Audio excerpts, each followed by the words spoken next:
जो ये अमोरी होती है, क्या होती है? दाने दाने से गर्मी से नहीं हाँ वो क्यों?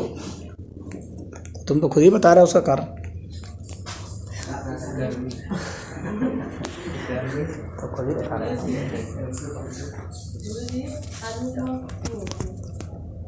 मरता क्यों है इंसान? मरता क्यों? जीने की बात अभी हम लोग किए थे ना, तो जीने की जब कंडीशन नहीं रह जाती है, यानी जो जो चीज़ें जितनी मात्रा में चाहिए वो नहीं रह जाती तो मर जाता है। तो उसके हिसाब से आप टूट जाते हैं। जिससे ये जीवन बना है, जिन चीज़ों से वो बंधन टूट जाते हैं, छिन्न भिन्न हो जाते हैं, दोहरा नहीं सकता शरीर उसको। तो ऐसी कंडीशन, क्योंकि एक स्थिति तक ही जो है हम लोग का शरीर उसको रिपेयर कर पाता है।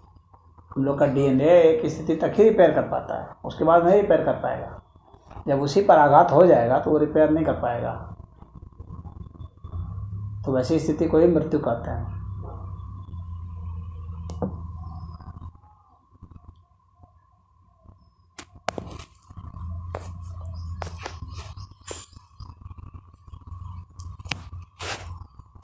और मृत्यु जो है अलग अलग स्टेज पर आती है, समझ गए?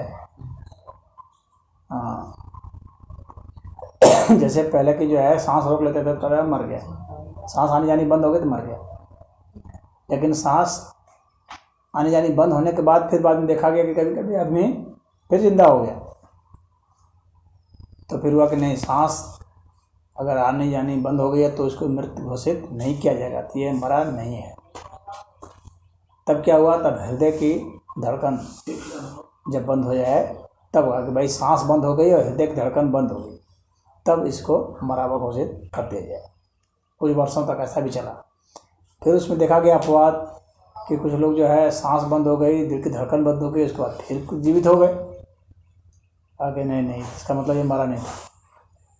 तब हुआ कि नहीं, जब ब्रेन डेथ हो जाए तब मारा जाएगा। यानी सांस रुक गई, दिल की धड़कन रुक गई और दिमाग की में जो तरंगें होती हैं वे तरंगें भी डाउन हो गई, छिन्न भिन्न हो गई। तब हुआ कि ये होगा, तो ब्रेन वेव का जो है प्रकट होना बंद हो जाता है। तब हुआ था कि ये ब्रेन डेथ हो गया, अब ये मर गया। लेकिन अब विज्ञान उससे भी आगे जा रहा है, कह रहा है कि नहीं, अब जब तक उसके डीएनए बाकी हैं तब तक उसको रिवाइव किया जा सकता है, वापस उसको लाया जा सकता है, फिर दिमाग की तरंगें आ सकती हैं। तो फिर मृत्यु का, तो अलग अलग मृत्यु की परिभाषा इस तरह से बदलती चली जा रही है। साइंस जितना एडवांस कर, जहाँ से हम लोग उसको वापस कर सकते हैं वहाँ तक धीरे धीरे जीवन जाता जा रहा है, मृत्यु उतना और गहरी होती जा रही है। मनुष्य कोमा में चला जाए तो उसका शासन शोषण, हृदय का बंधना, माइंड बंद हो जाना, सारे होते हुए भी कुछ साल कुछ महीनों के बाद भी जिंदा रहता है। कोमा में जाने के बाद तो सांस चलती रहती है। कोमा में तो ऐसा नहीं होता कि सांस नहीं चलती। कोमा में सांस चलती है, दिल की धड़कन भी चलती है, हृदय भी चलता रहता है, ब्रेन भी काम करता रहता है। कोमा का कुछ दिमाग का कुछ ही हिस्सा जो होता है ना वो काम नहीं करता, बाकी सब इससे काम करते रहता है। जैसे पहचानने की शक्ति जो है, जानने की शक्ति है, सोचने की शक्ति खत्म हो जाती है, बाकी सब सिस्टम चलता है। जैसे इंजन चल रहा है, पानी भी चला रहे हो, चक्की भी चला रहे हो, चक्की का पट्टा उतर गया, इंजन का काम चल रहा है, पानी का काम चल रहा है। जैसे लाइक इसमें भी बहुत से चैम्बर्स बने हुए हैं किनारे में, इसमें पार्ट में चैम्बर्स बने हुए हैं, अलग अलग वर्क है ना। इतनी नसें हैं कि थोड़ा सा चोट लग जाएगा तो वो काम करना बंद कर देती हैं, सुन्न हो जाता है ना, लकवा सा हो जाता है। उसमें वो सिस्टम ऐसे है, इस पीछे से गिर जाओगे काम खत्म, मर गए, आगे से गिर गए तो भी मर गए, साइड से लग गया पता लगा कि तुम्हारा होश आवाज़ खत्म हो गया, जिंदा हो लेकिन मरे के समय। उसमें बहुत से सिस्टम है इंजन की तरह से। तो अभी आप लोग महाराज जी से मिल करके बहुत से प्रश्नों का विज्ञान आज यहाँ तक पहुँचा है कि जेनेटिक इंजीनियरिंग कर सकता है, डीएनए को तोड़ मरोड़ कर सकता है, डीएनए के कुछ बेस पेयर को हटा सकता है, कुछ जोड़ सकता है, डीएनए को कहीं से कट कर सकता है। तो यह स्थिति धीरे धीरे विज्ञान को यह ताकत दे देगी कि मनुष्य का जो डीएनए है उसको फिर से रिपेयर कर दिया जाए, और डीएनए में क्षति हो जाने के कारण जो व्यक्ति मर जा रहे हैं या कोई बीमार पड़ जा रहे हैं तो उसको ठीक कर दिया जाए, तो वहाँ से मृत्यु को फिर से वापस लाया जा सकता है। अर्थात जिंदगी की हम अंतमतम गहराई में उतर रहे हैं। फिर एक ऐसा भी दौर आएगा उससे भी आगे, जब हम डीएनए के बेस पेयर को बनाने लग जाएंगे और बेस पेयर से हम डीएनए ही बना लेंगे। तो नए नए प्रकार के डीएनए सीक्वेंस बना करके हम जो है नए नए प्रकार के जीव भी बना सकेंगे, निश्चित ही बना सकेंगे। तो जीवन का बीज जो है वो डीएनए सीक्वेंस में है, और डीएनए सीक्वेंस का जो बीज है वह एमिनो एसिड्स में है, जिससे कि उसको जोड़ करके बनाया जा रहा है। तो इस तरह से अब मृत्यु का लेवल और गहरा हो जाएगा, और तब हम डिफाइन करेंगे कि नहीं, डीएनए भी अगर टूट गया है तो कोई बात नहीं है, तब भी व्यक्ति नहीं मरा है। हम उसको फिर से, अगर उन्हें हमें उसका क्रम मालूम है, वैसे सीक्वेंस मालूम है, तो हम ऐसे सीक्वेंस में उसको फिर से जोड़ के फिर से बनाते हैं। इसका मतलब अब बेस पेयर पर चला जाएगा। तो इस तरह से उसका फिर और भी गहरा हो जाएगा। उसके बाद आने वाले समय में फिर हम जो है और एटॉमिक लेवल पर पहुंच जाएंगे। ये तो कंपाउंड लेवल हुआ, फिर हम एटॉमिक लेवल पर चले जाएंगे कि अगर बेस पेयर भी नहीं है तो हम एटम्स को जोड़ करके फिर से उसको बना लेंगे। फिर उसके बाद हम और गहराई में चले जाएंगे कि एटम भी अगर विखंडित हो जाता है व्यक्ति का, तो हम एटम को भी बना लेंगे। जो उसके जो सब पार्टिकल्स हैं उससे हम एटम्स को बना लेंगे। तो इस तरह से हम देखते हैं कि वास्तव में यहाँ पर रूप परिवर्तन होता है, और जिंदगी तो यहाँ पर बसी हुई है, और उसी हिसाब से मृत्यु भी बसी हुई है। तो अमरता तो भौतिक स्तर पर भी अमरता उपलब्ध है। ये अलग बात है कि हम उसको मान रहे हैं कि नहीं अमरता को, अन्यथा हम ये बदलाव को भी अमरता मान सकते हैं। और अगर हम इसकी गहराई में उतरते चले जाते हैं तो हमारी टेक्नोलॉजी के ऊपर आधारित है कि हमारी टेक्नोलॉजी कितनी है, उसके आधार पर ही हमारी मृत्यु है और हमारा जीवन है। टेक्निक हमारी बहुत गहरी हो गई है, हम डीएनए लेवल तक कर सकते हैं, तो हमारा जीवन तो वहाँ चला जाएगा। और डीएनए की आयु काफ़ी है, लाखों वर्षों की है, करोड़ों वर्षों की भी है, तो हम करोड़ों वर्षों तक जी सकते हैं फिर। और बेस पेयर की और एटम्स की लाइफ तो और भी बहुत ज़्यादा है, तो हमारी लाइफ तो वहाँ भी है, उसका बीज वहाँ भी है, फिर हम अरबों खरबों वर्षों तक जी सकते हैं।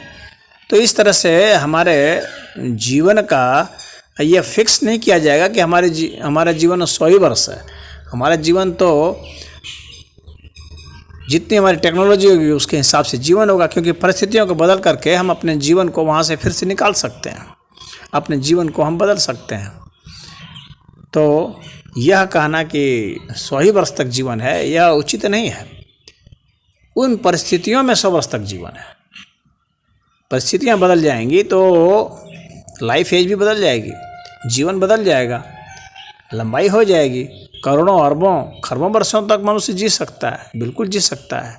अगर हम कोशिकाओं को बदल सकते हैं, डीएनए को बदल सकते हैं, जीन को बदल सकते हैं, बेस पेयर को बदल सकते हैं, माइंड वेव को बदल सकते हैं, सब कुछ हम बदल सकते हैं। तो जहाँ तक बदलने की तकनीक हमारे पास 100% हो जाएगी, पुख्ता हो जाएगी, तो वहाँ तक हम अपना जीवन कर लेंगे। अभी तो हम कोशिकाओं के अंगों को भी पूरा बदलने में सफल नहीं हुए हैं, तो अभी तो खैर बहुत दूर की कौड़ी है। लेकिन आने वाले समय में तो यह संकेत तो निश्चित ही आ रहा है कि हम जीवन की अंतमतम गहराई में उतर सकते हैं और वहाँ से अपने जीवन को खींच के ला सकते हैं। मृत्यु के चंगुल से हम खींच करके उसको बाहर ला सकते हैं, और जो जीवन हमें अभी 100 वर्ष का मिला है उसे हम 100 करोड़ वर्ष भी कर सकते हैं। हमारा यह जो शरीर है जो कि एक फिक्स जैसा लगता है, एक ढांचा जैसा लगता है मशीन से, इसको हम फिर से अलग अलग टुकड़ों में बांट सकते हैं, फिर से उसको भी जोड़ सकते हैं। और इस तरह से यह जो पैटर्न है, हम तो तरंगों में जी सकते हैं। तो हमारी सब कुछ तकनीक के ऊपर है कि हम किस तरह से अपने को एसिमुलेट करते हैं, अपने को जोड़ लेते हैं, संयोगित कर लेते हैं, और उसके बाद कैसे हम वियोजित कर लेते हैं। तो ये संयोग और वियोग की घटना क्या हमारे हाथ में कंट्रोल में आ जाएगी? बिल्कुल आ सकती है। तकनीक तो हमें इसी दिशा की ओर मोड़ रही है। तो अब हम कितना उस दिशा में जा करके कर पाएंगे, ये तो आने वाला समय बताएगा। लेकिन हम लोगों में यह क्षमता है और नेचर में यह है, मौजूद है। तो बस हमको अपनी परिस्थितियां बदलनी है, और वह तकनीक से, साइंस और टेक्नोलॉजी के डेवलपमेंट पर निर्भर करता है कि कितना हम कर सकते हैं। तो हम अपनी आयु को, लोग कहते हैं 100 वर्ष से 500 वर्ष 200 वर्ष की बात करते हैं। मैं कहता हूँ अरबों खरबों वर्षों तक मनुष्य जी सकता है। क्यों नहीं जी सकता है? क्योंकि जब एटम्स जी सकते हैं तो मनुष्य भी जी सकता है। तो हम लोग सब पार्टिकल के रूप में भी एग्जिस्ट करते हैं, परंतु हमारा वह एग्जिस्टेंस अभी तक जो है रिवील नहीं हुआ है, अभी तक वह सबको पता नहीं चला है, उद्घाटित नहीं हुआ है, परंतु है वह ऐसा अस्तित्व। और जैसे जैसे विज्ञान गहराई में खोज करेगा, जानेगा, वैसे वैसे जानेगा कि वास्तव में हम और गहरे हैं। हम सिर्फ अंगों का ही जोड़ नहीं है, हम जीन का ही जोड़ नहीं है, हम कोशिकाओं का ही जोड़ नहीं है, हम डीएनए का ही जोड़ नहीं है, हम बेस पेयर का ही जोड़ नहीं है, हम एटम्स का ही जोड़ नहीं है, हम तो उसके सब पार्टिकल्स का ही जोड़ है। और उससे भी सूक्ष्म हम तो चेतन अवस्था का, परम चेतन अवस्था का जोड़ है। तो इस तरह से हम तो अमर हैं। इसीलिए वेद में कहा गया है कि अमर पुत्रो वयम अमरस्य पुत्रः। तो हम पुत्र हैं, तो हम जो है अमृत पुत्र हैं। तो जब हम अमृत पुत्र हैं तो इसका अर्थ है कि हम अमर हैं, हम शाश्वत हैं, हम सनातन हैं। यही तो सनातन धर्म है। तो अब यह जो है वैज्ञानिकों के ऊपर है कि वे खोज करें, निरंतर खोज करें, और तकनीक को सबके लिए उपलब्ध कराएं, या फिर आध्यात्मिक जीवन जी करके जो हमारा अमर तत्व है उसको जानें और अपनी अमरता से संतुष्ट रहें, और इस परिवर्तन को स्वीकार करें। परिवर्तन से हमको इनकार नहीं है। वह परिवर्तन जो प्रकृति स्वयं अपने द्वारा करती है, जिस दिशा में करती है। अगर हम दिशा को बदलना चाहते हैं, रिवर्ट करना चाहते हैं, अपने हिसाब से करना चाहते हैं, तो फिर हमारे लिए तकनीक है। अन्यथा यह अस्तित्व जिस दिशा में ले जा रहा है उस दिशा में चलें, या फिर अपनी तरफ से अगर उसे दिशा देनी है तो फिर आपको साइंस में आगे जाना पड़ेगा, तकनीक में आगे जाना पड़ेगा, तब जा कर के आप दिशा दे सकते हैं। तो निश्चित ही दिशा दी जा सकती है, इसमें कोई दो राय नहीं है। ओम हरि।